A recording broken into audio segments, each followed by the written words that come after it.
মকর রাশির মানুষের জন্য আগামী 18ই মে রাহুদেবের যে ট্রানজিট হতে চলেছে তা কেরম ফলাফল আনতে চলেছে সেই নিয়ে আজকে একটা ছোট আলোচনা করব।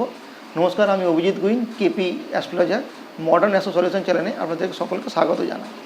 দেখুন, গত 1.5 বছর রাহুদেব আপনার রাশি সাপেক্ষে অর্থাৎ মকর রাশি সাপেক্ষে 3 নম্বর হাউসে ট্রানজিট করেছিল এবং সেখান থেকে রাহুদেব যে দৃষ্টিগুলো আপনার রাশি সাপেক্ষে দিচ্ছিল সেটা হচ্ছে 7 নম্বর ঘরে, 9 নম্বর ঘরে এবং 11 নম্বর ঘরে।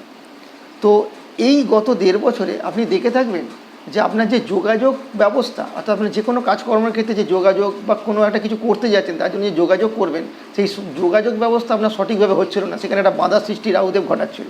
এটা আপনি খেয়াল করে দেখবেন। ছোটো ভাই বোনদের সঙ্গে আপনার যে সমস্যা সেটা বাড়িয়ে তুলেছিল এই গত 1.5 বছরে। এই যে রাহুদেবের ট্রানজিট ঘটতে যাচ্ছে আপনি দেখবেন আপনার যোগাযোগের যে জায়গাগুলো এতদিন বন্ধ ছিল সেগুলো এইবার আগামী 1.5 বছরে রাহুদেব আপনার জন্য খুলে দেবে। কারণ রাহুদেবের ট্রানজিট কিন্তু এখন কুম্ভ রাশিতে হচ্ছে, যেটা তার মিত্রের ঘরের পরে, অর্থাৎ শনিদেব রাহুদেবের মিত্র, এটা আমরা কম বেশি সকলেই জানি। আরেকটা কথা মাথায় রাখবেন, এই সময় দেখবেন ভাই বোনের সঙ্গে, ছোটো ভাই বোন তাদের সঙ্গে যেটা আপনার সমস্যা চলছিল, ঝগড়া বিবাদ চলছিল, সেগুলো দেখবেন অনেকাংশেই এই সময় মিটে যেতে থাকবে। আপনি দেখবেন গত 1.5 বছর কোর্ট কেসেও মকর রাশির কিছু মানুষ আছে জড়িয়ে পড়তে পারেন, জড়িয়ে পড়েছেন, হয়তো কোর্ট কেস হয়তো হয়েছে। সেই কোর্ট কেসে এখন আশানুরূপ ফল বা কোর্ট কেস থেকে মুক্তি তাদের ঘটতে চলেছে এই আগামী 1.5 বছরে। আপনার দৈনিক রোজগারে একটা সমস্যা সৃষ্টি করেছিল গত 1.5 বছরের রাহুদেব। এই আগামী 1.5 বছর দেখবেন সেই দৈনিক রোজগার আপনার যথেষ্ট বৃদ্ধি পাবে এই রাহুদেবের ট্রানজিটের ফলে। রাহুদেব এই গত 1.5 বছরে আপনার দাম্পত্য সমস্যা এনেছিল, দাম্পত্য কলহ এনেছিল, পার্টনারের সঙ্গে আপনার ঠিক মতের মিল হচ্ছিল না, একটা দূরত্ব তৈরি করেছিল। এখন রাহুদেবের ট্রানজিট এই সমস্যার সমাধান অবশ্যই ঘটাবে। দেখবেন দাম্পত্য জীবনে আপনার যথেষ্ট উন্নতি ঘটছে, এটা আপনি বুঝতে পারবেন। এছাড়া পার্টনারশিপ বিজনেসে যারা করেছেন বা যাদের ধরুন পার্টনারশিপ বিজনেসের মাধ্যমে যাদের আয়, দেখবেন সেই তার পার্টনারের সঙ্গে দেখবেন একটা সমস্যা সৃষ্টি, বিজনেসে ঠিকমতো আয় না হওয়া, পার্টনারশিপ বিজনেসে লস খাওয়া, এটা আপনি গত 1.5 বছরে লক্ষ্য করেছেন। সেই সমস্যাগুলো থেকে এইবার রাহুদেব আপনাকে মুক্তি দিতে চলেছে এই আগামী 1.5 বছর। এছাড়া দেখবেন যে এতদিন ভাগ্যে আপনার একটা, যাকে বলে ভাগ্যে চাপা পড়ে থাকা, সেই অবস্থা মকর রাশির অবস্থা। অর্থাৎ ভাগ্য বলতে কি মকর রাশির মানুষেরা ভুলে গেছিল। রাহুদেবের এই বর্তমান ট্রানজিট সেই ভাগ্যকে উন্মোচন করতে আসছে। অর্থাৎ মকর রাশিরা এইবার বুঝতে পারবেন যে ভাগ্যের উন্মোচনের ফলে তাদের যে এতদিন যে কর্মক্ষেত্রে বাধা বলুন বা যে কোনো ক্ষেত্রে যে বাধা বিপত্তি তারা পেয়েছে, আর্থিক অবস্থায় বাধা ধরুন, পারিবারিক ক্ষেত্রে বাধা বলুন, কোনো সম্পত্তি প্রাপ্তিতে বাধা বলুন, এই 1.5 বছরে রাহুদেব সেই রাস্তা ওপেন করতে যাচ্ছে। এই ক্ষেত্রে মকর রাশির মানুষেরা অবশ্যই সাকসেস পাবেন। এছাড়া দেখবেন এতদিন রাহুদেবের কারণে মকর রাশির মানুষের পিতার শরীর স্বাস্থ্য খারাপ হয়েছে। মকর রাশির মানুষেরা তার জন্য চিন্তায় পড়েছে বাবার জন্য, এবং এই পিতার কারণে তার খরচও প্রচণ্ড হয়ে গেছে। সেই পিতার শরীর স্বাস্থ্য দেখবেন এইবার আস্তে আস্তে ভালো দিকে যাচ্ছে এবং ভালো হয়ে উঠবে, এবং খরচাও দেখবেন অনেক কমে যাবে। এতদিন পিতার সঙ্গে অনেকের দেখবেন একটা মতের অমিল, ঝগড়া ঝামেলা, দ্রুত সৃষ্টিও এই রাহুদেব পুড়িয়েছেন। সেই সমস্যার সমাধানও এই আগামী 1.5 বছরে রাহুদেবের ট্রানজিটের ফলে আপনাদের হতে দেখবেন।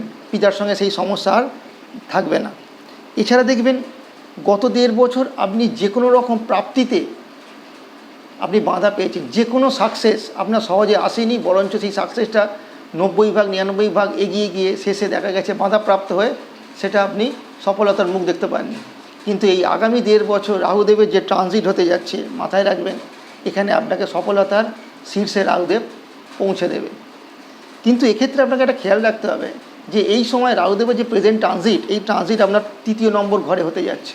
আপনার যোগাযোগ অবস্থা বৃদ্ধি পাবে, ভালো, আপনার মধ্যে পরাক্রম বৃদ্ধি পাবে, এটাও ভালো। কিন্তু আপনার যদি কোনো ছোটোখাটো রোগ থেকে থাকে তো সেই রোগের প্রকোপও ঘটতে পারে যদি আপনার ব্যক্তিগত বাচ্চাদের রাহুদেব খারাপ অবস্থায় থাকে। আর যদি আপনার ব্যক্তিগত বাচ্চাদের রাহুদেবের অবস্থান ভালো থাকে তাহলে আপনার রোগ মুক্তি এ সময় ঘটতে চলেছে। এছাড়া আপনার গোপন শত্রু দেখবেন এই সময় মাথাছাড়াও দিয়ে দিতে পারে, যাদের বাচ্চাদের রাহুদেবের অবস্থানটা সঠিক নয়। আবার যাদের দেখবেন বাচ্চাদের রাহুদেব যথেষ্ট ভালো অবস্থায় আছে তারা দেখবেন শত্রু দমন করতে এই সময় যথেষ্ট ভালোভাবে পারবেন রাহুদেবের কৃপায়। এছাড়া এই মুহূর্তে মকর রাশির মানুষেরা যখন রাস্তাঘাটে চলাচল করবেন অবশ্যই আপনি সাবধানে চলাফেরা করার চেষ্টা করবেন, কারণ একটা অ্যাক্সিডেন্টের মতো কিছু ঘটারও সম্ভাবনা এই আগামী 1.5 বছরে দেখা যাচ্ছে। এছাড়া আপনাকে মাথায় রাখতে হবে যে এই রাহুদেবের ট্রানজিটের কারণে আপনার কর্মক্ষেত্রে যে এতদিন একটা গোলযোগের ব্যাপার ছিল, ধরুন বস বা আদার্স যারা কলিগ আছে তাদের যে লেগ পুলিংয়ের যে ব্যাপারগুলো অফিস ক্ষেত্রে হয়ে থাকে, সেটা আপনি অনেকাংশে দেখবেন এখন পুরো ঘটা বন্ধ হয়ে গেছে। আপনার কর্মক্ষেত্রে যথেষ্ট উন্নতি হবে, এটুকু আমি বলতে পারি এই আগামী যে 1.5 বছর রাহুদেবের ট্রানজিটের ফলে। সুতরাং আপনারা অবশ্যই যারা আপনাদের বার্থ চার্টে সঠিক রাহুর অবস্থান জানেন না, খারাপ না ভালো, তারা একটা ভালো অ্যাস্ট্রোলজারকে দিয়ে দেখিয়ে নেবেন এবং তাতে আপনি বুঝতে পারবেন যে আগামী 1.5 বছরে আমি যেই কথাগুলো বললাম, যে পজিটিভ কথাগুলো বললাম, সেগুলো যদি আপনার বার্থ চার্টে রাহুদেব ভালো থাকে তাহলে অবশ্যই আপনি পাবেন। আর না হলে যে পজিটিভ কথাগুলো আমি বললাম সেটা অনেকাংশেই হয়তো তার পজিটিভ ফল আপনি নাও পেতে পারেন বার্থ চার্টে আপনার রাহুদেবের অবস্থান খারাপ থাকার জন্য। নমস্কার, সকলে ভালো থাকবেন।